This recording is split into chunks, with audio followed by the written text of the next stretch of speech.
तुका सारिखे पूर्ण वैराग्य ज्याचे वशिष्ठापरी ज्ञान योगेश्वराचे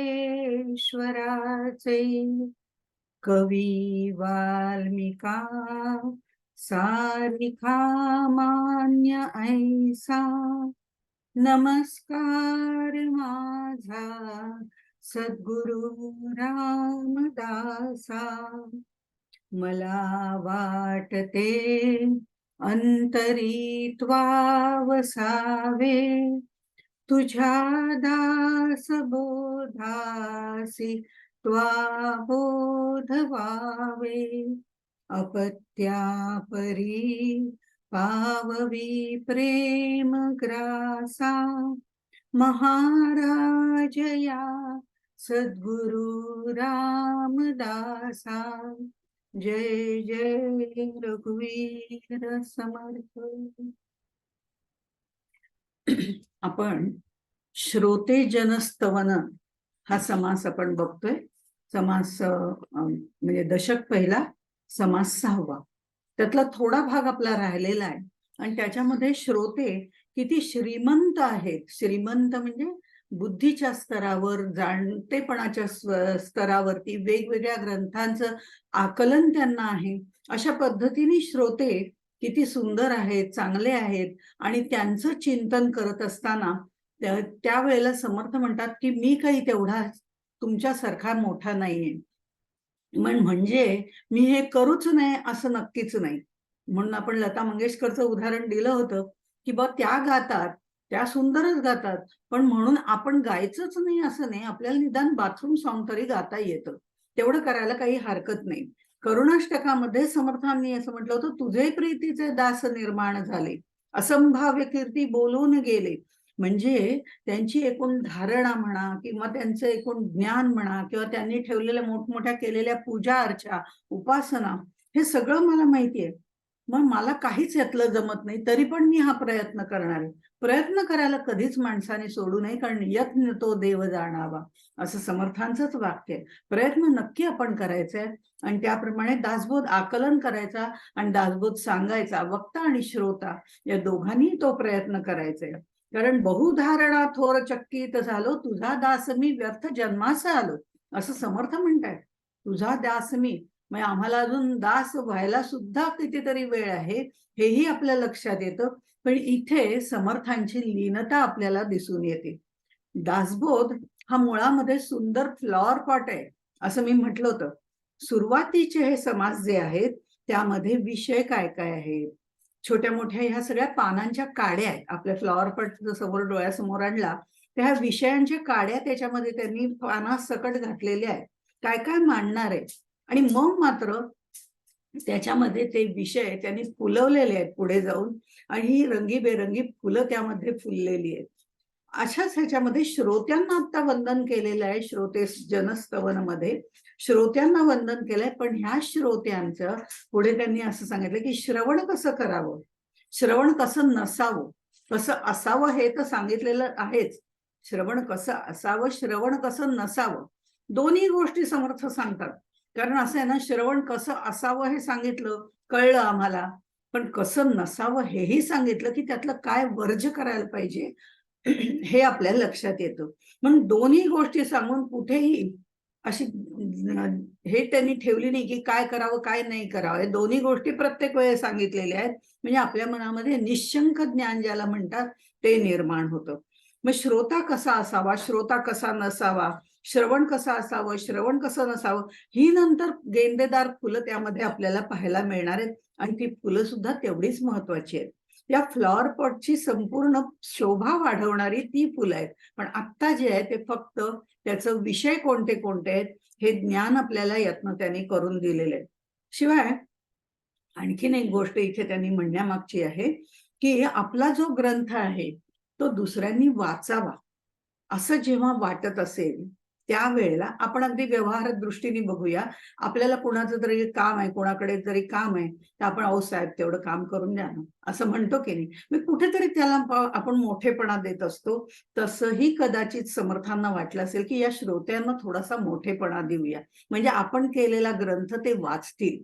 हा एक भाग झाला. आणि दुसरी गोष्ट, आपण आपल्याला कमीपणा घेणं याचा अर्थ आपल्याला कमीपणा येत नसतो, आपण तो घेत असतो, हा फरक आहे. आणि त्यामुळे इथे मनाच्या श्लोकामध्ये सुद्धा सुरुवातीला ते म्हणतात मना सज्जना, त्या मनाला त्यांनी सज्जन म्हटलंय. आता ते सज्जन आहे का नाही हे ज्याचं त्यांनी ठरवायचं, पण मना सज्जना असं म्हटलेलं आहे, त्याला प्रेमाने हाक मारलेलं आहे.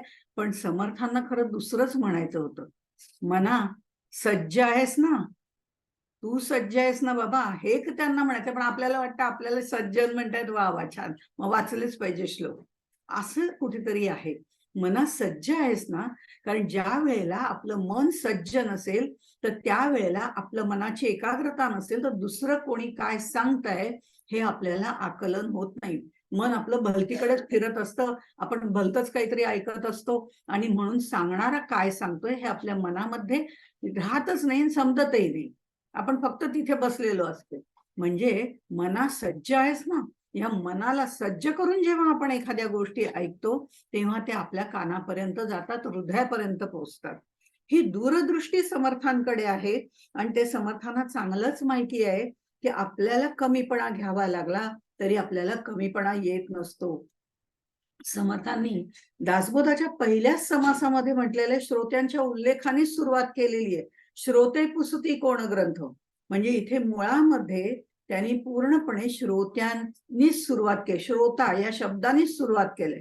म्हणूनच ते म्हणतात की वक्ता तो वक्ता नव्हे श्रोते बिण, ते यासाठीच ते म्हणत असतात. असं हे सगळं म्हणताना इथे समर्थांनी श्रोत्यांना जगदीश मूर्ती म्हटलेले आहे. 17वी ओवी आपण तिथपासून आता सुरुवात करणार आहोत. तर 17व्या ओळीमध्ये ते म्हणतात, श्रोते तुम्ही जगदीश मूर्ती, तेथे माझी व्युत्पत्ती किती, बुद्धिहीन अल्पमती सलगी करतो श्रीराम. इथे बुद्धिहीन अल्पमती, तेथे माझी व्युत्पत्ती किती, हे खरंच ज्याला चौफेर ज्ञान आहे असे समर्थ म्हणतात. ही त्यांची लीनता आहे, ही त्यांची नम्रता आहे. लीन जरूर असावं, पण दीन कधीही असू नये.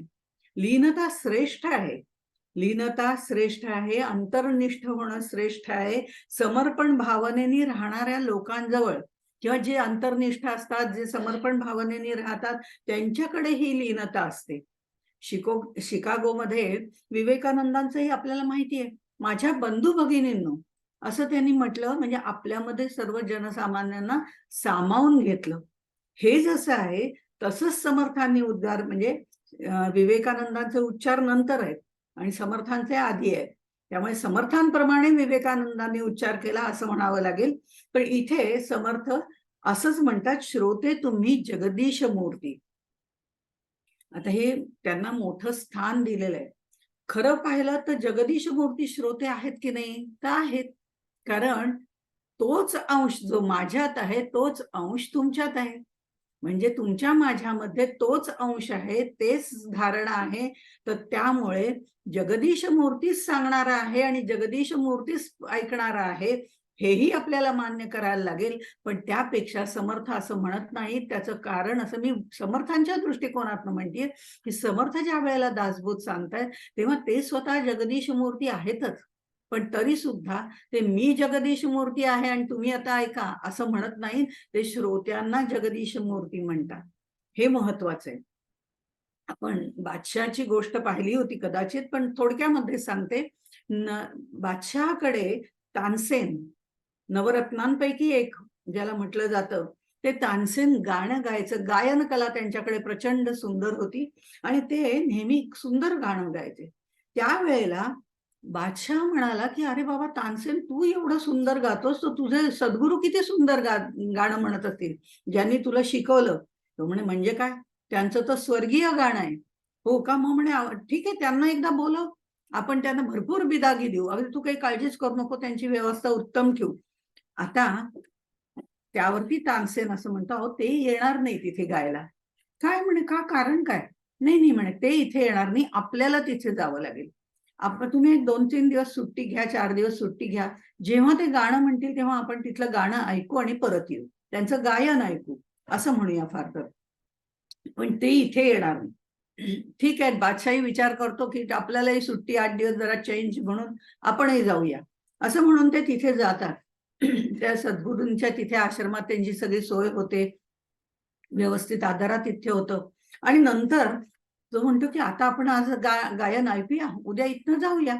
नाही म्हणे, असं ते गाणं म्हणणार नाही. त्यांना जेव्हा वाटेल तेव्हाच ते गाणं म्हणतात, गायन करतात. आता बादशाहने 2-3 दिवस वाट पाहिली, पण ते काही गाणं म्हणायला तयार नाहीत आणि ह्याला काही ऐकायला मिळेना.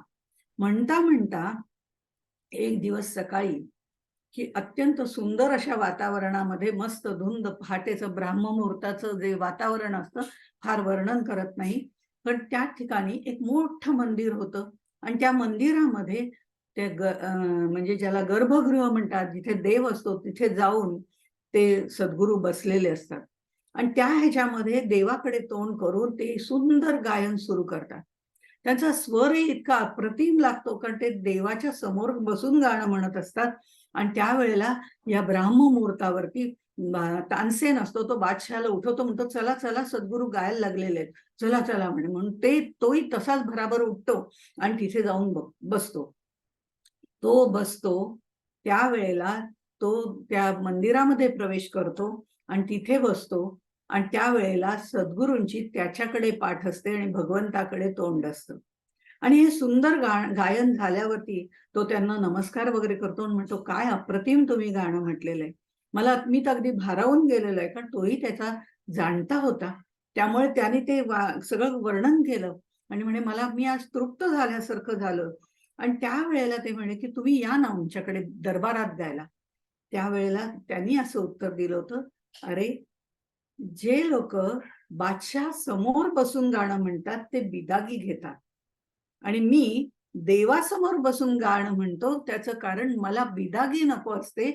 मला त्या देवाचं भक्ती माझ्या अंतःकरणामध्ये साठवून घ्यायची असते. त्याचे कृपा आशीर्वाद हवे असतात, ते तुझ्या इथे मिळणार नाही. त्यामुळे मी तिथे येणं शक्य नाही. हे भगवंतासाठी म्हणून ज्या वेळेला सेवा केली जाते, त्यावेळेला समोरचा श्रोता हाही जगदीश मूर्तीच असतो. अशा तऱ्हेने त्यांनी म्हटलेलं आहे की श्रोते तुम्ही जगदीश मूर्ती. आता हे माझं अल्पज्ञान या परमेश्वर रूपी सर्वज्ञाला सांगण्याचा मी प्रयत्न करतोय, म्हणजे जगदीश मूर्ती पुढे मांडण्याचा प्रयत्न करतोय. इथे ही भावना असावी लागते. लोकांनी उदो उदो करावं, आपल्याला छान म्हणावं म्हणून सांगणं हे तितकंसं तेवढं प्रगल्भतेने मांडलं जात नाही. जेव्हा आपण श्रोत्यांसमोर बोलतोय, ते जगदीश मूर्ती आहेत, त्यांना सर्व माहितीये, पण आपल्याला जे काय थोडंफार माहितीये ते सांगण्याचा प्रयत्न तर आपण करू. असं म्हणून त्यांना जेव्हा आपण सांगितलं जातं, तेव्हा ते जगदीश मूर्ती म्हणून आपण त्यांना धरतो. तेव्हा ते श्रोते वंदनीय आहेत, तेही तितकंच महत्वाचं आहे. आणि त्यांच्या समोर म्हणताना ही माझी एक सेवा आहे. हे माझ्या सद्गुरूंनी मला जे सांगितलं ते तुमच्यापर्यंत पोहोचवता येत आहे की नाही हे बघण्याचा एक परीक्षा आहे. असं म्हणून मी तुमच्या समोर परीक्षा द्यायला बसलो आहे. अशा पद्धतीने हे सर्व वर्णन केलेलं आहे. आणि इथे श्रोत्यांना आणखीन वंदनीय म्हणण्याचं आणखीन एक कारण आहे की श्रोते आपला सगळा व्याप सोडून, घरदार असं म्हटलंय कारण त्यावेळेला मंदिरात जाऊन असतो, ऑनलाईन असताना आपण घरात असतो, पण तरी सुद्धा सर्व जो बाकीचा व्याप आपला आहे दिवसभराचा, तो सगळा सोडून आपल्यासाठी त्यांनी वेळ दिलेला असतो. त्यांच्याजवळ खरं म्हणजे शब्द भांडार असतं, त्यांना सगळ्याचं ज्ञान असतं, पण आपल्यासाठी त्यांनी वेळ काढलेला असतो. म्हणून वक्त्यांनी मला फार समजतंय असं म्हणू नये, उलट श्रोत्यांना जास्त समजतंय, ते गुणग्राही आहेत. त्यांच्या समोर मी फक्त मी जे काही वाचलंय त्याचं प्रदर्शन करते, दुसरं काहीही नाही. पण हे प्रदर्शन करताना ज्या वेळेला त्या श्रोत्यांचं दर्शन केलं जातं, तेव्हा ते जगदीश मूर्ती आहेत म्हणून केलं जातं, तेव्हा तो खरा म्हणजे दर्शनाचा लाभ होतो. आणि हा लाभ होतो तेव्हाच प्रसाद मिळतो. असं सगळं एकावर एक अवलंबून आहे. हे ज्ञानी विद्वान श्रोत्यांपुढे मी अगदी शूद्र आहे, मला विद्वत्ता नाही, प्रगल्भता नाही, सांगण्याचं चातुर्य नाही, मी मंद बुद्धी आहे आणि तरीही मी तुमच्याशी सलगी करतो, असं त्यांनी म्हटलेलं आहे. समर्थ म्हणतात हे सगळं त्यावेळेला आपण कुठे आहोत याचा वक्त्यांनी विचार करायला पाहिजे. आणि नाहीतर हे सलगीकरण जे प्रकार आहे ना, आपल्यापेक्षा आपण जास्त श्रीमंत असतात त्यांच्याशी सलगी करायला जातो, आपल्यापेक्षा विद्वान असतात त्यांच्याशी सलगी करायला गेलं पाहिजे. नुसत्या श्रीमंत पैशाने अशा लोकांशी श्रीमंती जी आहे त्यांच्याशी सलगी करण्यापेक्षा या श्रीमंत विद्वानांशी सलगी करावी, म्हणून ते म्हणतात मी तुमच्याशी सलगी करतोय. आता इथे सर्व संत हेच सांगत असतात, खरं म्हणजे समर्थांनी तेच सांगितलेलं आहे. दासगणू महाराज जे आहेत ते गजानन विजय वगैरे लिहिणारे जे आहेत ते म्हणतात, लेकुराचे वेडे वाकुडे बोल माता त्याची जाणे. आणि या भूमिकेतून मी तुमच्याकडे आलेलो आहे की माता जशी आपली वेडेवाकडे, काय माझा बाळ छान बोलतंय ना असं वर्णन करतं, त्याप्रमाणे मी तुमच्याकडे आलेलो आहे. तसंच ज्ञानदेव म्हणतात, प्रभू तुम्ही महेशाची या मूर्ती, त्यांनी सुद्धा जगदीश मूर्ती सारखं महेशाची या मूर्ती म्हटलेलं आहे. हा भाव श्रोत्यांबद्दल ठेवून मग समर्थांनी त्यांना वंदन केलेलं आहे. पण 18व्या ओळीमध्ये ते म्हणतात, समर्थांचा पुत्र मूर्ख जगी, समर्थांचा पुत्र मूर्ख जगी, परी सामर्थ्य असे त्याच्या अंगी, तुम्हा संतांची मी सलगी, म्हणून करीतो श्रीराम. शास्त्र वचनाप्रमाणे जर आपण बघितलं तर शिष्य हा सद्गुरूचा पुत्र असतो, हे आपल्याला माहिती आहे. आणि ते शास्त्र वचन आहे, ते सिद्ध करायची गरज नाही. आणि अशा वेळेला समर्थ म्हणतायत की समर्थांचा पुत्र, म्हणजे मी त्या समर्थांचा पुत्र आहे, श्रीरामाचा पुत्र आहे. समर्थांचा पुत्र मूर्ख जगी, पण मी मूर्ख आहे मला मान्य आहे. आता इथे समर्थांचा शिष्य असं आपलं म्हणजे त्या सद्गुरूंचा श्रीरामाचा शिष्य, हे इथपर्यंत ठीक आहे. पण शिष्य हा सद्गुरूचा पुत्र असतो. आणि असं होतं एकदा की एक ब्राह्मण असतात, ते खाली सज्जनगडाच्या खाली आलेले असतात आणि तिथे समर्थांचे काही शिष्य बसलेले असतात. आणि समर्थांचे शिष्य त्यांना म्हणतात, आमचे सद्गुरू वरतीच इथे गडावर राहतात, त्यांचं दर्शन घेऊया आपण, चला तुम्ही आमच्या बरोबर, तुम्हालाही आवडेल. त्यावेळेला ते ब्राह्मण आहे, फक्त शब्द पांडित्य त्याच्याकडे आहे, असा ब्राह्मण तो आहे असं आपण म्हणूया कदाचित. तर तो म्हणतो, अपुत्रस्य गतिर्नास्ति. अरे त्यांना पुत्र नाहीये, मग त्याला गती कशी मिळणार, काय सद्गुरू असून उपयोग आहे तुझा, कारण त्यांना पुत्र नाहीये. त्या लोकांना काही पटकन त्याला म्हणता येईना. ते म्हणजे बरं बघा तर खरं, चला तर खरं, दर्शन घ्या. सद्गुरूंचं नाही, श्रीरामाचं दर्शन घ्यायला तर काही हरकत नाही गडावर जाऊन.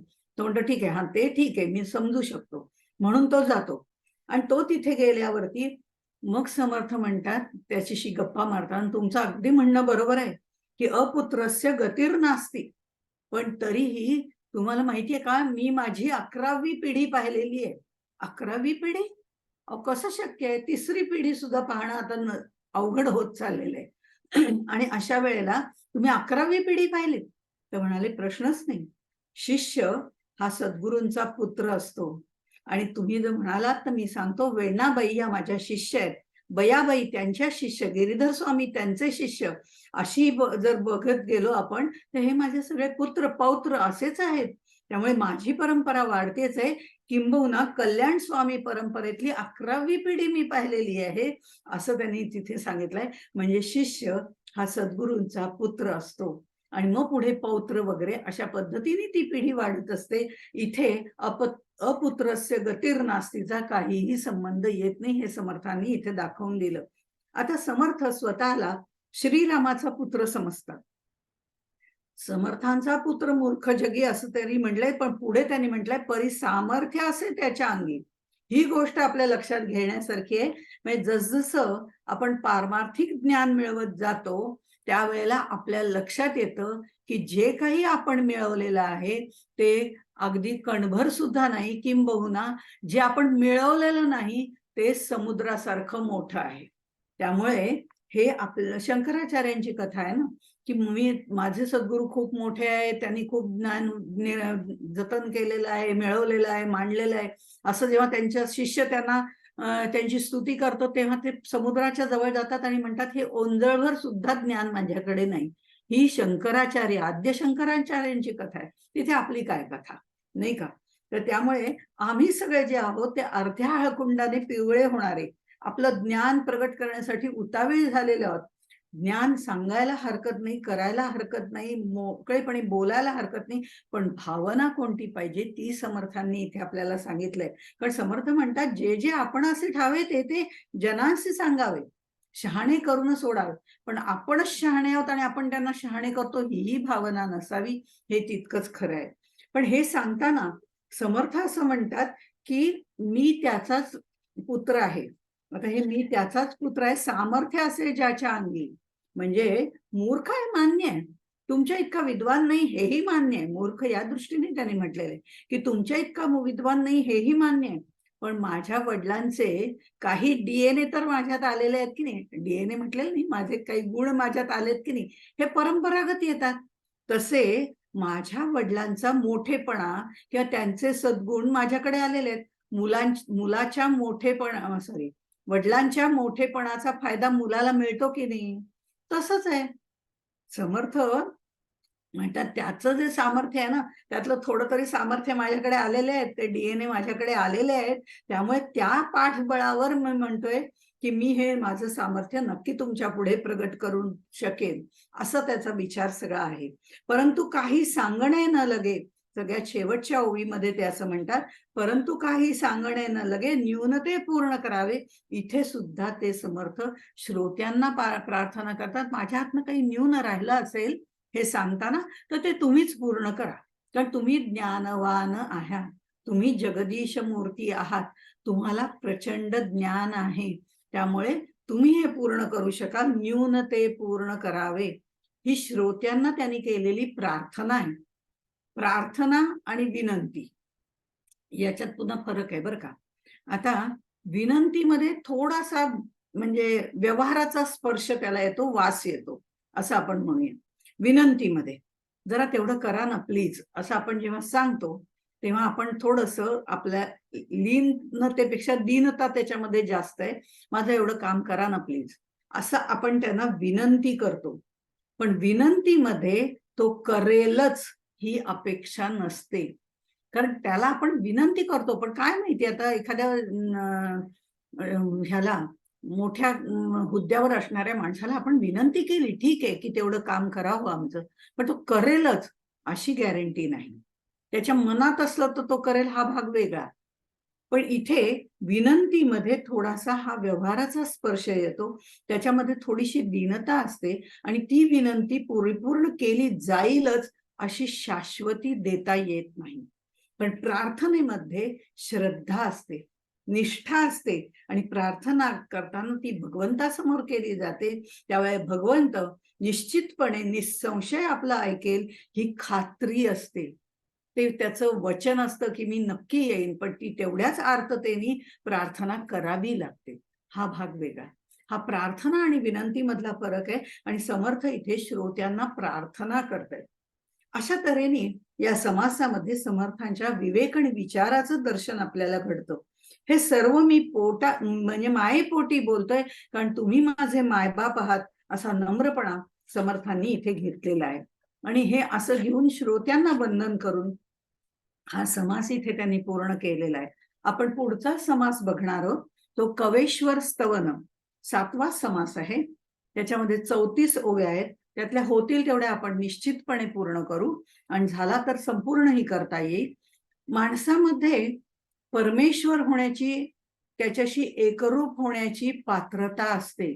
जगदीश मूर्ती तो मुळातच असतो, पण त्याच्यावरती धूळ जी पडलेली आहे ती झटकावी लागते. आपल्या कर्तृत्वानी, आपल्या विचारांनी, आपल्या आचरणाने तो देव होऊ शकतो, अर्थात दानवही होऊ शकतो आपल्या कर्तृत्वानी, विचारांनी आणि आचरणाने. हेच 3 शब्द आहेत. दानवही होऊ शकतो, पण आपल्याला आता दानवाचा विचारच करायचा नाही, आपल्याला देवत्वाकडेच जायचंय. त्यामुळे देव होण्यासाठी हे जसं कर्तृत्व, विचार आणि आचरण या 3 गोष्टी आवश्यक आहेत. अर्थात हे सद्विचार आहेत, सत्कृत्य आहे. त्यामुळे कर्तृत्व जे आहे ते सत्कृत्याचं आहे आणि आचरण हे सदाचरणाचं आहे. हे तितकंच खरं आहे. ते हे देव होण्यासाठी आपल्याला आणखीन एक गोष्ट लागते, ती म्हणजे अंतःकरणामध्ये प्रतिभा जागृत करावी लागते. अंतर्मनातले विचार जागृत करण्यासाठी ही प्रतिभा जागृत करावी लागते. खरं तर ही प्रतिभा तुमच्या आमच्यामध्ये सुप्त रूपाने असतेच, आम्हाला माहिती नसतं फक्त. ही प्रतिभा सुप्त रूपाने तुमच्या माझ्यात सगळ्यांच्या मध्ये असते, कारण त्याचा तो अंश आपल्यामध्ये आहे. अशी ही सात्विक प्रतिभा जी आहे ती संतांमध्ये अखंड असते. बघा फरक कसा आहे ते पुन्हा सांगते. संतांमध्ये ही प्रतिभा अखंडपणे जागृत असते. आपली कधी सुप्त असते, आपली सुप्त असते ती जागृतच करावी लागते, पण संतांची प्रतिभा अखंड जागृत असते आणि त्याच्यामुळे संत त्याच्या सहवासात येणाऱ्या सगळ्यांची प्रतिभा जागृत करू शकतात. म्हणून सदा संगती सज्जनांची धरावी. आता कवी आणि संत याच्यामध्ये जर बघितलं तर कवींमध्ये ही प्रतिभा जी आहे, जी आंतरिक सात्विक प्रतिभा ज्याला मी म्हणते, ती प्रतिभा कधी जागृत असते, कधी सुप्त असते, कधी सतेज होते तर कधी मंद होते. अशा ह्या कवींचं वर्णन समर्थांनी इथे कविस्तवनामध्ये कवेश्वर, ईश्वर म्हटलेलं आहे त्यांना, कवेश्वर स्तवनामध्ये केलेले. आणि हे द्रष्टा कवी आहेत. द्रष्टा कवी आहेत हे आपण लक्षात ठेवलं पाहिजे. आणि द्रष्टा कवी म्हणजे काय आपण यापूर्वी पाहिलेलं आहे.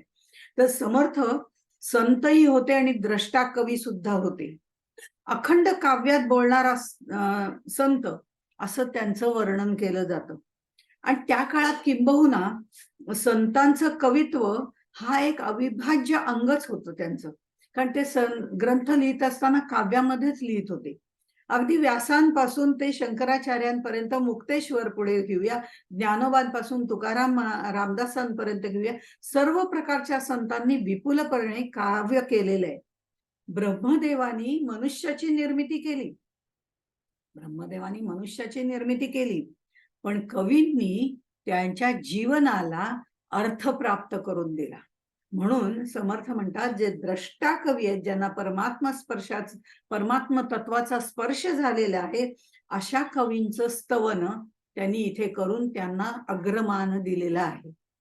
म्हणून ते पहिल्या ओळीमध्ये म्हणतात, आता वंदू कवेश्वर शब्द सृष्टीचे ईश्वर, ना तरी हे परमेश्वर वेदावतारी श्रीराम. हे वंदन करताना त्यांना शब्द सृष्टीचे ईश्वर म्हटलेले, कारण शब्दावरची त्यांची सत्ता आहे, त्यांची सत्ता आहे. शब्द त्यांच्या आज्ञेत असतात, कुठे जाऊ आणि कुठे बसू हे संत त्यांना सांगतात आणि ते शब्द तिथे तिथे फिट होऊन जातात. त्यामुळे हे शब्दांचे राजे आहेत. शब्दाचा उदंड संग्रह, व्होकॅब्युलरी, उदंड संग्रह त्यांच्याकडे असतो. सरस्वती जी बुद्धीची देवता आहे, सरस्वती शारदा दोन्ही त्यांना प्रसन्न असतात. सरस्वती त्यांच्या हृदयातच ठाण मांडून बसलेली असते, आणि कारण ती बुद्धीची देवता आहे. आणि ही सरस्वती जी आहे तशी शारदा ही चत्वार वाणींची देवता आहे. त्यामुळे जे काही सांगायचंय त्यावरही त्यांचं प्रभुत्व असतं, आणि जे काही शब्दबद्ध करायचंय त्या शब्दांवरही त्यांचं प्रभुत्व असतं. आणि शारदास्तवनामध्ये आपण एक पाहिलंय, त्याचा रेफरन्स थोडासा पुढे इथे घेते. जे जे दृष्टीने, शारदास्तवनातली ओवी आहे 1:3:24 ओवी. जे जे दृष्टीने देखिले ते ते शब्द बोलविले, जे जे मनास भासले तितके रूप तियेचे. जे जे इंद्रिय गोचर आहे, इंद्रियांना स्पष्टपणे दृष्टीला दिसणार आहे, जे मनाने कल्पना करता येण्यासारखं आहे, जे शब्द रूपात बांधता येण्यासारखं आहे, ते सगळं शारदा मायेचं रूप आहे. अशी ही शारदा माता चत्वार वाणींची देवता आहे आणि ती त्यांना प्रसन्न आहे, या कवीश्वरांना प्रसन्न आहे. ही शारदा त्यांच्या हृदयामध्ये ठाण मांडून बसलेली आहे, आणि म्हणून तिचं जेवढं विहार क्षेत्र आहे, ती जिथे जिथे जाऊ शकते ती कुठे जाऊ शकत नाही? ती सगळीकडेच जाऊ शकते. मायेच्या सगळ्या प्रांतामध्ये ती जाऊ शकते. तिचं जेवढं विहार क्षेत्र आहे तेवढंच विशाल असं क्षेत्र या कवेश्वरांचं काव्याच्या संबंधी आहे. इतकी त्यांची धारणा आहे, शब्दसृष्टीचं ज्ञान आहे. शब्दसृष्टी अमर्याद त्यांच्याकडे असल्यामुळे ते कोणत्याही क्षेत्रामध्ये जाऊन त्याचं वर्णन करू शकतात. आणि पुढच्या 5व्या ओळीमध्ये म्हटलंय, अध्यात्म ग्रंथाची काणी की हे बोलके चिंतामणी, नाना कामधेदूंची दुबणी बोलले श्रोत्यांशी. अध्यात्म ग्रंथातल्या खाणीतले हे चिंतामणी आहेत. आपण चिंतामणीचा, ज्यांना चिंता असते त्यांना चिंतामणीची गरज आहे. आपण हे स्वतःच चिंतामणी आहेत. अध्यात्म ग्रंथातलं काव्य कवींना स्फुरण होतं त्यावेळेला त्यांना परमात्म स्पर्श झालेला असतो. ते द्रष्टा कवी आहेत, त्यांचं हे वर्णन केलेलं आहे. कवी आपल्याला त्या त्या शब्दसृष्टीने तिथपर्यंत नेऊन सोडतात. आता उदाहरण घ्यायचं झालं तर आम्हाला हिमालयात जावंसं वाटलं. शक्य नाही आता हिमालयात जाणं, तिथलं वातावरण, आपल्याला पायाची दुखणी, अमकं तमकं, हिमालयात जाणं काही शक्य नाही. पण हे कवी तिथलं प्रत्यक्ष पूर्णपणे वर्णन आपल्या समोर इतकं ठेवतात, ते जर आपण मनापासून ऐकलं तर निश्चितच आपल्याला तिथे गेल्याचं समाधान होतं. त्यांचं शब्द माधुर्य, त्यांचं लाघव इतकं तीव्र असतं, इतकं सुंदर असतं की ते आपल्याला प्रत्यक्ष त्या ठिकाणचा अनुभव देतात. आता ज्ञानदेवांचंच उदाहरण द्यायचं झालं तर आम्ही त्यांचं काव्य वाचलेलं आहे म्हणून त्यांचं उदाहरण देतो. अमृतानुभवामध्ये आपण जर बघितलं तर आम्ही ज्या सृष्टीमध्ये जाण्याचा विचार सुद्धा करू शकत नाही तिथपर्यंत ते आपल्याला दृष्टांताने नेत असतात, शब्द माध्यमातून नेत असतात आणि ते आम्हाला हाताला धरून नेतात. आम्हाला जे माहिती आहे ते आधी माहितीच सांगतात आणि जे माहिती नाही अशा स्थितीमध्ये ते आम्हाला नेऊन पोहोचवतात त्यांच्या शब्द ज्ञानात निर्मित. तसंच समर्थांचं आहे. त्यांचा करुणाष्टकातला करुण भाव आपल्याला तिथपर्यंत नेऊन सोडतो. तर त्याच्याच वेगळा भाव जर आपण बघितला तर अगदी साधी नेहमीची आपण हनुमंताची मारुतीची आरती म्हणतो, दुमदुमली पाताळे उठला प्रतिशब्द, थरथरला धरणी धर बानेला, अशा थरथरला धरणी धर, किती जड शब्दांचा उच्चार केलाय. त्यातनं पूर्ण मारुतीचं पराक्रमाचं चित्र आपल्या डोळ्यासमोर उभं राहतं. अशा तऱ्हेने हे शब्द सृष्टीचे ईश्वर आहेत आणि आपल्याला पाहिजे तिथे घेऊन जाणारे म्हणून ते कामधेनू आणि चिंतामणी आहेत असं म्हटलेलं आहे. हे ट ला ट आणि फ ला फ जोडणारे असे काव्य करणारे ऋषी नाही आहेत, हे द्रष्टा कवी आहेत, हे लक्षात ठेवलं पाहिजे. आपल्याला समर्थांनी काही व्याख्या पण सांगितलेल्या आहेत पण त्या ह्या समासामध्ये नाहीयेत. पण थोडासा जाता जाता उच्चार करते. धीट पाठ केले जे आपुल्या मनासी आले, बळेच कवित्व रचले या नाव धीट. आता काहीतरी उगीच आपलं चारोळ्या आपण करतो काही वेळेला, ज्याला काही अर्थ नसतो, स्वार्थ नसतो, अनर्थच असतो असं म्हटलं तरी चालेल. उदाहरणार्थच आपण घ्यायचं झालं तर तात्या तात्या करतो, चपात्या खातो, पुरत्या मिळतात आयत्या, ह्याला काय अर्थ आहे का? हे जे आहे हे धीट पाठ. त्यांनी म्हटलंय ट ला ट फ ला फ जळून चारोळी पूर्ण करायची, त्याला काही अर्थही नसतो. असला तर आपला तेवढ्या पुरता काहीतरी अर्थ असतो. आणि पाठ म्हणजे पाठांतर, बहुत पाहिले ग्रंथांतर, तयासारखा उतार आपणची केला. वेगवेगळ्या ग्रंथातनं वेगवेगळे काव्य घ्यायची, एकाचं एक चरण घ्यायचं, तिसऱ्याचं अर्ध चरण घ्यायचं, दुसऱ्यातलं पहिलं चरण घ्यायचं, अशी सगळी रचना ती सुद्धा धीट पाठ, निदान वाचन तर करतो त्या ग्रंथाचं. त्यामुळे इथे जे आहे ते तसेही काव्य करणारे नाही, इथे जे आहेत ते प्रासादिक काव्य करणारे आहेत. ह्या सगळ्या व्याख्या आपण पुढे बघणार आहोत, कारण त्यांनी कवित्व कसं असावं आणि कसं नसावं हेही त्यांनी सांगितलेलं आहे. आणि काव्याच्या व्याख्या करणारं कवित्व लक्षण जे आहे त्याच्यामध्ये आपण हे सगळं बघणार आहोत. त्यातल्याच हे आता मी उद्धृत केलेल्या व्याख्या आहेत. असो, तर जेणे ज्ञान प्रबळे, जेणे वृत्ती मावळे, जेणे भक्ती मार्ग कळे, त्या नाव कवित्व असं त्यांनी म्हटलेलं आहे. याला प्रासादिक काव्य असं म्हटलं जातं. आणि म्हणून समर्थ हे प्रासादिक काव्य जे करतात अशा द्रष्ट्या कवींना त्यांनी इथे वंदन केलेलं आहे. आणि ते करताना ते असं म्हणतात 8व्या ओळीमध्ये की हे निरंजनाची खूण, की हे निर्गुणाची ओळखण, माया विलक्षणाचे लक्षण, ते हे कवी श्रीराम.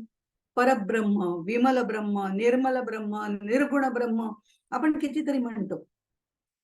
हे निरंजनाची कोण त्यांनी म्हटलंय की ज्याच्यावर कोणताही डाग नाहीये, कुठलाही बारीकसा काळा ठिपका नाहीये, काही नाही, त्याच्यात मिसळ नाही, भेसळ नाही, असं जे मायेच्या पलीकडचं आहे तिथपर्यंत आपल्याला जाता येत नाही, ते सुद्धा ते काव्यामध्ये बांधून आपल्या पुढे उभं करतात.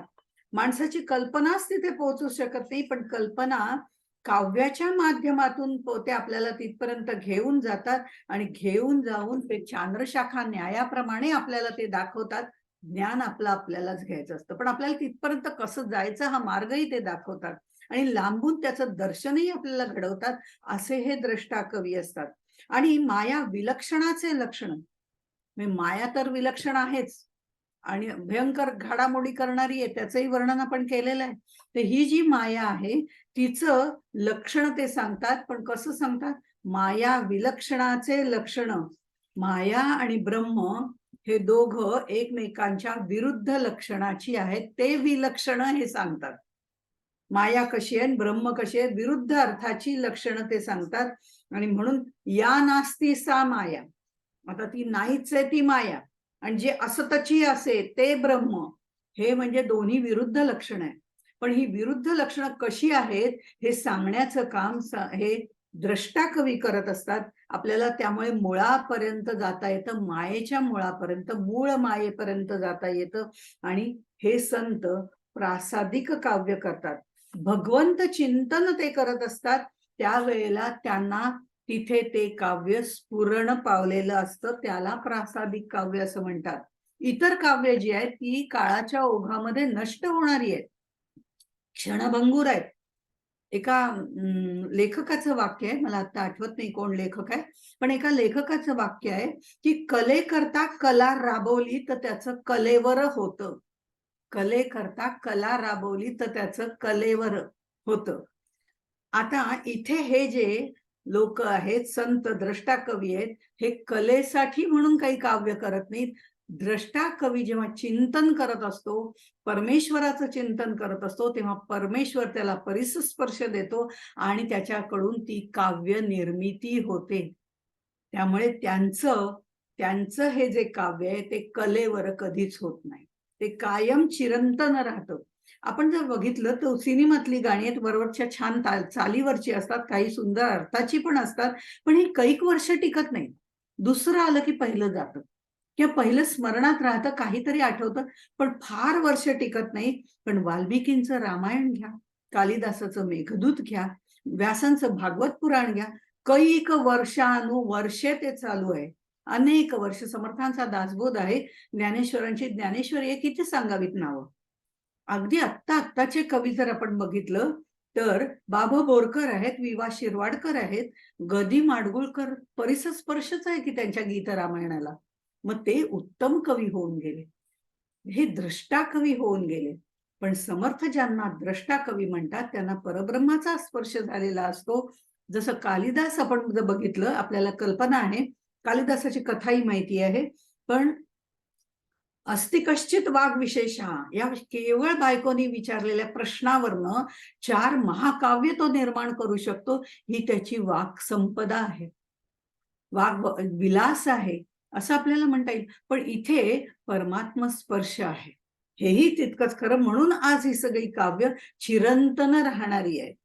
आणि म्हणून असे हे ज्ञानदान करणारे कवी या सृष्टीचे आधारस्तंभ आहेत. कवी मुमुक्षाचे अंजन 10व्या ओळीमध्ये म्हटलंय, कवी मुमुक्षाचे अंजन, कवी साधकाचे साधन, कवी सिद्धांचे समाधान, निश्चयात्मक. निश्चयात्मक पहिल्या समासामध्ये आपल्याला शब्द येऊन गेलाय, निश्चयात्मक ज्ञान पाहिजे. निश्चयात्मक ज्ञान पाहिजे म्हणजे काय? निस्संदेह, कुठलाही संदेह नको. म्हणून समर्थाने लिहिलेल्या दासबोधामध्ये प्रत्येक वेळे असं करा म्हटलं तरी सुद्धा असं करू नका असंही सांगितलेलं आहे. निसंशय ज्ञान, आपल्याला तिथे संदेहच काही राहत नाही, अशा पद्धतीचं ज्ञान. आता याच्यामध्ये यांना अध्यात्म साधनाचे मार्ग त्यांनी आपल्याला सांगितलेले आहेत, स्वधर्माचं रक्षण करायला सांगितलेलं आहे, ते पुढच्या पिढीपर्यंत आपल्याला पोहोचवता येतं. ज्ञानेश्वरी, तुकाराम गाथा, दासबोध, भागवत, अनंत काळापासून जे ग्रंथ चालू आहेत ते या द्रष्ट्या कवींमुळे चालू आहेत. साधी कविता, व्यावहारिक काव्य, शृंगार रसाचं काव्य, भावगीत थोडे दिवस टिकणारी आहेत. पण त्याच्या चालीमध्ये गेयता आहे, चाल चांगली आहे आणि ते पब्लिसिटीवरती पण चालतं. इथे कोणीही यांची पब्लिसिटी केलेली नसताना सुद्धा परमेश्वरासंबंधीची ही काव्य वर्षानुवर्ष नाही, युगानुयुगे चालू आहे. आता याच्यामध्ये हे मोक्षापर्यंत नेणारे ही सगळे ग्रंथ जे आहेत ते मुमुक्षुनी साधना कशी करावी इथपासून सुरुवात करून मोक्षापर्यंत नेणारे आहेत. म्हणून कवी मुमुक्षुकांचे अंजन असं म्हटलेलं आहे, मोक्षाचे पडीभरू असं म्हटलेलं आहे. नंतर आत्माराम, अमृतानुभव, वेद, उपनिषद हे सिद्धांना समाधान देणारे आहेत. थोडी पुढची स्टेज आहेत हे जे ग्रंथ आहेत, आत्माराम, अमृतानुभव, वेद, उपनिषद. पण तिथपर्यंत जाण्यासाठी आधी कवीला हे सगळे ग्रंथ वाचावे लागतात. म्हणजे दासबोध वगैरे, दासबोध, ज्ञानेश्वरी याचं थोडंसं वर्णन वाचलेलं की थोडी मनाची बैठक तयार होते. आणि मग पुढचे ग्रंथ आहेत जे सिद्धांना समाधान देणारे आहेत. त्यामुळे साधकांचे साधन असं म्हटलेलं आहे. अध्यात्म ग्रंथाची खाणी म्हटलेलं आहे. कारण हे डोळ्यात अंजन घालणारे ग्रंथ आहेत. पूर्वीच्या काळी, हल्ली आपण अंजन घातलं की डोळे स्वच्छ होतात, चुरचुरतात. आपल्याला पहिल्यांदा हे सगळं व्यावहारिक सगळं सोडायला वेळ लागतो. आपल्याला सोडताही येत नाही आणि अजूनही सोडता येत नाही. पण तरी सुद्धा हे सगळं सोडून आपल्याला तिथपर्यंत जाण्यासाठी कसं जायचं हे खरमरीत अंजन घालणारे आहेत. त्यामुळे मुमुक्षुकाचे अंजन, साधकाचे साधन आणि सिद्धांचे समाधान असं म्हटलेलं आहे. आणि तसंच वर्णन करताना ते 15व्या ओवीमध्ये करतात. आधी कवीचा वाग्विलास, तरी मग श्रवणी तुंबळे रस, कवीचे निमती प्रकाश, कवित्वास होय श्रीराम.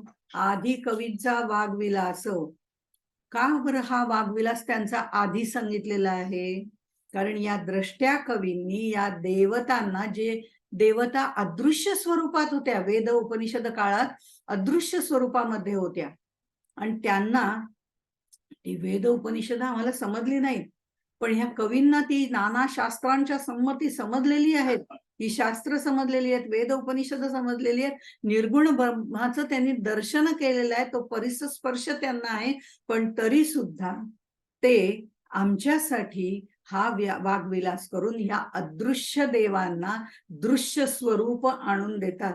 धर्मग्रंथाच्या सहाय्याने, मतिप्रकाशाने आमच्यापर्यंत त्या कवित्वानी ते सुलभ करतात. भगवंताची प्रेम भक्ती वर्णन करतात आणि आपल्या समोर त्याचं चित्र उभारतात, चित्र उभं करतात. डोक्यावर मोरपीस, त्रिभंगा म्हटलं की तो मुरलीधर कृष्णच आला. नुसतं आपण डोक्यावर मोरपीस एवढं म्हटलं तरी सुद्धा श्रीकृष्णच डोळ्यासमोर उभं राहतो. सगुण मूर्ती त्याची आपल्या डोळ्यासमोर उभी राहते. समचरण सावळा असं म्हटलं तर धनुर्धारी श्रीरामच. धनुर्धारी म्हटलं की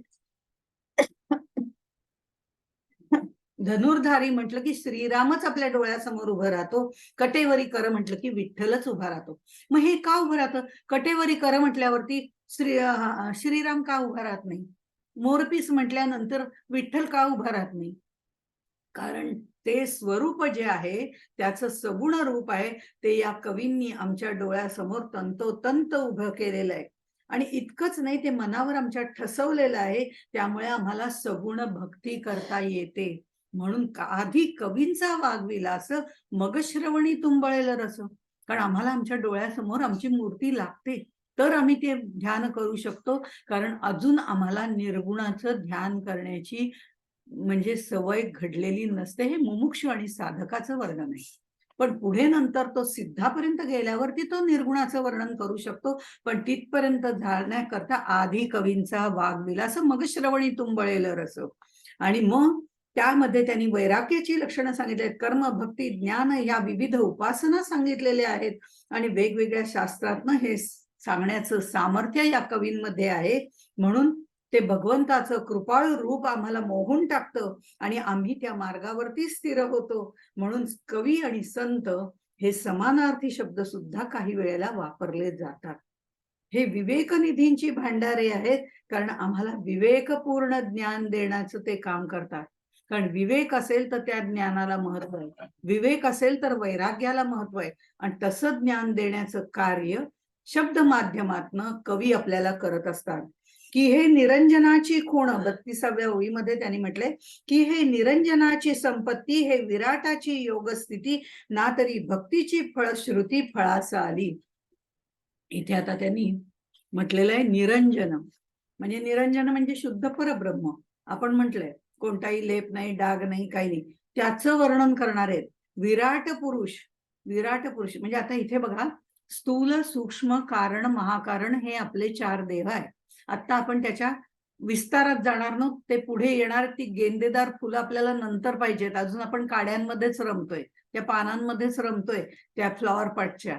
त्यामुळे स्थूल, सूक्ष्म, कारण, महाकारण हे 4 देह जे आहेत ते मनुष्याचे आहेत, म्हणजे जीवाचे आहेत असं आपण म्हणूया. आणि त्यानंतर विराट, हिरण्यगर्भ, अव्याकृत, मूळ, माया हे ब्रह्मांडाचे देह आहेत. त्यामुळे इथे ब्रह्मांडाचा विचार करून त्यांनी म्हटलेलं आहे, हे कवी जे आहेत ते ब्रह्मांडाचा विचार करतात. व्यष्टीचा विचार करतातच, पुढे समष्टीचाही करतातच, पण व्यष्टी आणि समष्टी या दोघांचा एकमेकांशी असलेला व्यवहार जो आहे त्याचाही विचार करतात. म्हणून ते म्हणतात की हे जे विराट पुरुष आहे तो पूर्ण विश्वाला सांभाळत असतो. कारण विश्व विराट म्हणजे दुसरं तिसरं कोण आहे?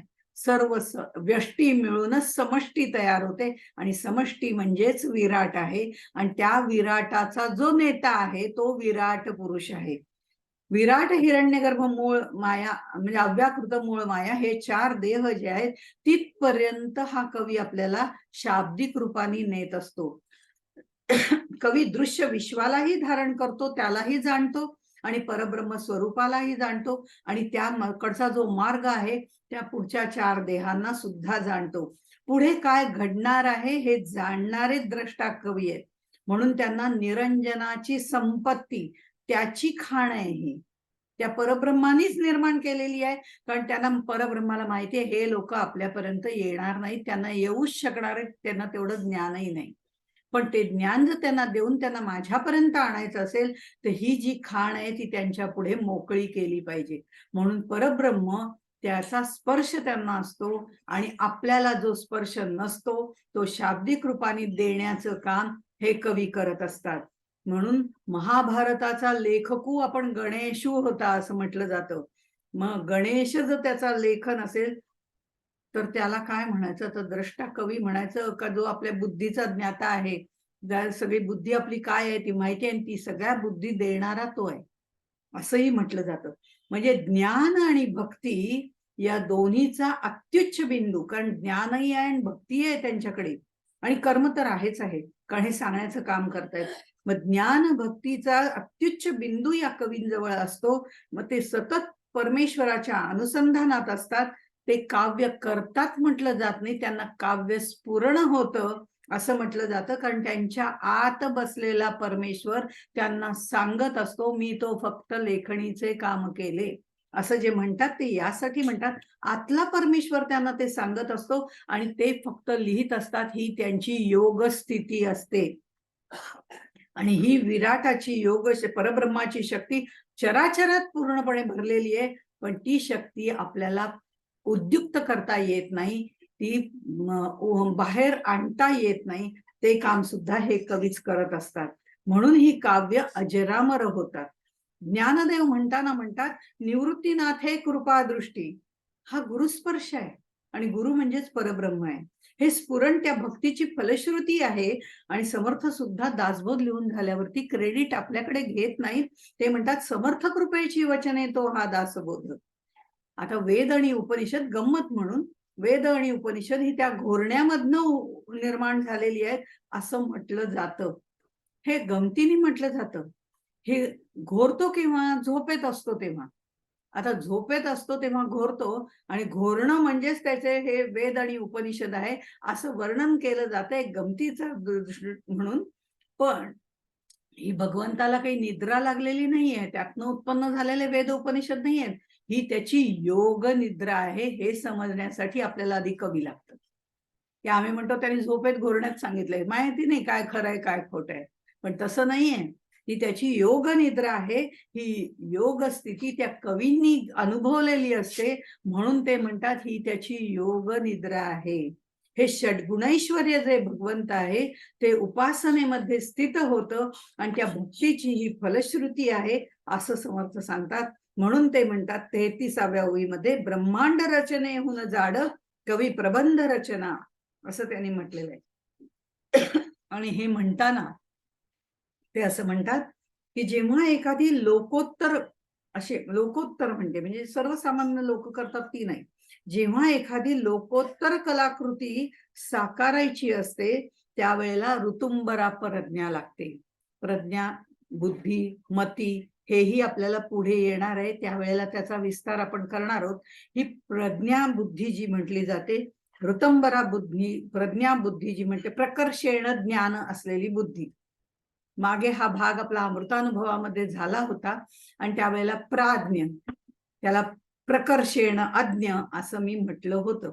ते तसंच दासबोधामध्ये सांगितलेलं आहे, तसंच मी त्यावेळेला सांगणार आहे. त्यावेळेला पुन्हा प्रज्ञा आणि प्राज्ञ हे काय फरक आहे हाही आपण भाग करणार, कारण प्राज्ञ परीक्षा आहे, तिथं बुद्धीची परीक्षा आहे दासबोधाच्या परीक्षांमधली असंही म्हटलं जातं. मग प्राज्ञ म्हणजे मग प्रकर्षेण अज्ञ कसं काय हे आपण बघणार आहोत, पुढे बघणार आहोत, कारण समर्थांनी त्याच दृष्टिकोनातून सांगितले, पण दासबोधात सांगताना त्याचा विस्तार करून बघणार आहोत, हेही निश्चित आहे. अशा अनेक प्रकारच्या बुद्धी आहेत, त्यातली ही ऋतुंबरा बुद्धी जी आहे ती भगवंत जागृत करतात, भगवंत जागृत करतात.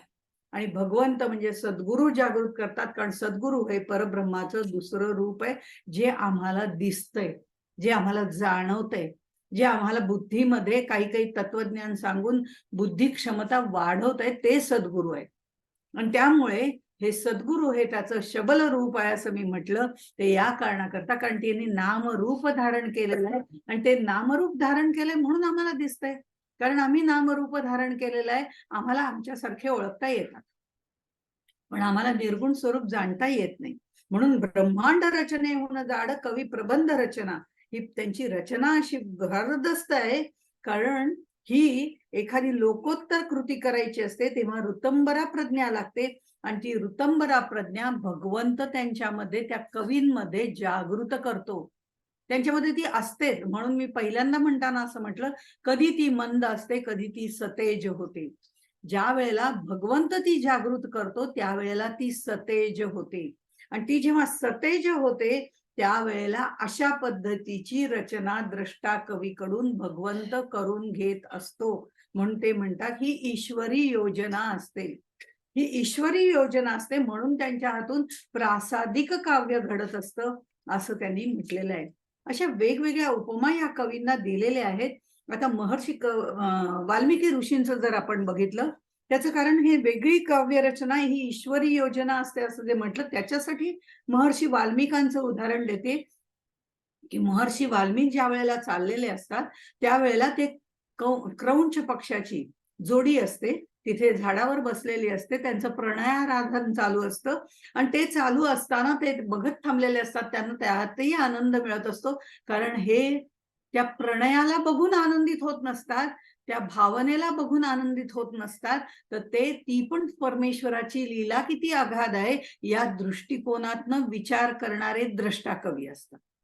त्यामुळे तिथे ते बघत असताना तेही त्याचा आनंद घेत असतात. आनंद प्रत्येक गोष्टीतला घ्यायला हवा हे आपल्या वाङ्मयातनं सांगितलेलं आहे. प्रवृत्ती आणि निवृत्ती मार्गाचा समन्वय साधलेला आहे. पण इथे ज्या वेळेला त्यांना ते बघत असताना जो आनंद ते घेत असतात त्यावेळेला एक व्याध तिथे येतो आणि त्यातल्या नराला त्याचा बाण लागतो आणि तो नर जो असतो तो खाली पडतो आणि ह्या कवींच्या कोमल हृदयावरती, त्या कोमल अंतःकरणावरती इतका जोरात आघात होतो आणि त्यांच्या तोंडून शब्द निर्माण होतात, मा निषाद प्रतिष्ठम, मा निषाद प्रतिष्ठाम, तो अशा पद्धतीने तो श्लोक आहे. आणि मग हा त्यांच्या तोंडातून बाहेर पडतो आणि हा बाहेर पडतो त्यावेळेला त्यांना असं वाटतं हे माझ्या तोंडातून काय बरं बाहेर पडलं. आणि मग नंतर ब्रह्मदेवाने त्यांना येऊन सांगितलेलं आहे रामायण लिहायला.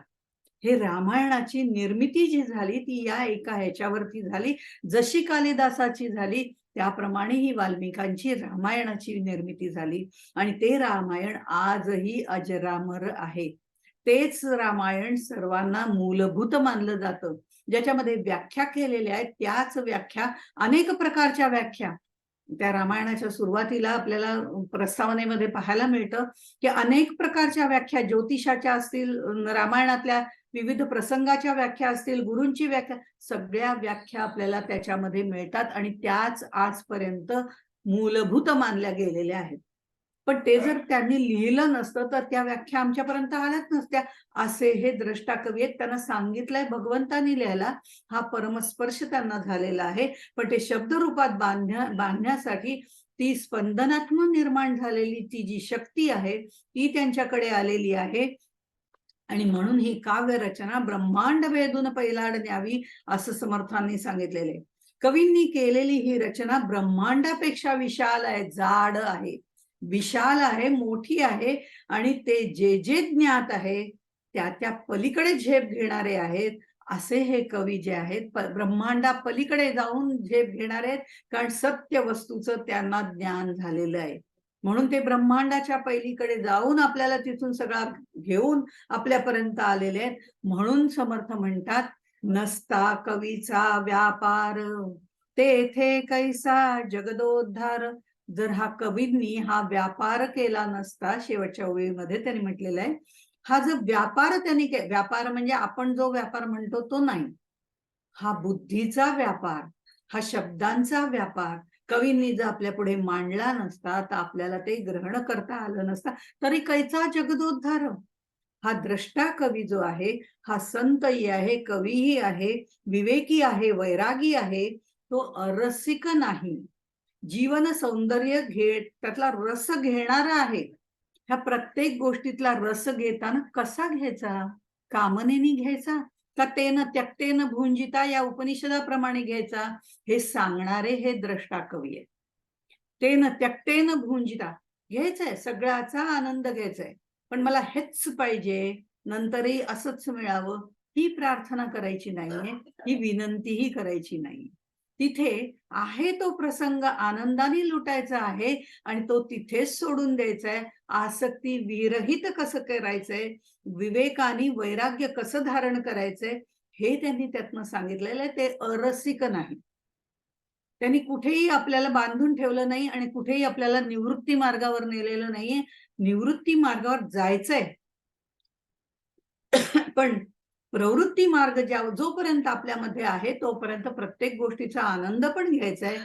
कारण म्हणून तो घेता घेता आपल्याला निवृत्ती मार्गाकडे जायचंय आणि अशा पद्धतीने हे निस्वार्थ काव्य जे आहे ते करू शकणारे हे द्रष्टा कवी आहेत आणि त्यांनी ते केलंय, म्हणूनच जगाचा उद्धार होणं शक्य आहे. कारण सरस्वतीचं माहेरघर कोणतं आहे तर ते कवींचं हृदयस्थान आहे. या कवींचं माहेर म्हणजे कवींचं हृदय जे आहे ते या सरस्वती आणि शारदेचं माहेर घर आहे आणि त्या त्यांच्या माहेरी निवांतपणे राहतात. म्हणून हे द्रष्टा कवी आम्हाला त्यांच्यामध्ये स्पंदन निर्माण होतात, त्यावेळेला ते काव्य करून आपल्यापर्यंत मांडतात. म्हणून ती अजरामर अशी काव्य आहेत. अशा या द्रष्ट्या कवींना वंदन करून मी इथेच थांबते. जय जय रघुवीर समर्थ.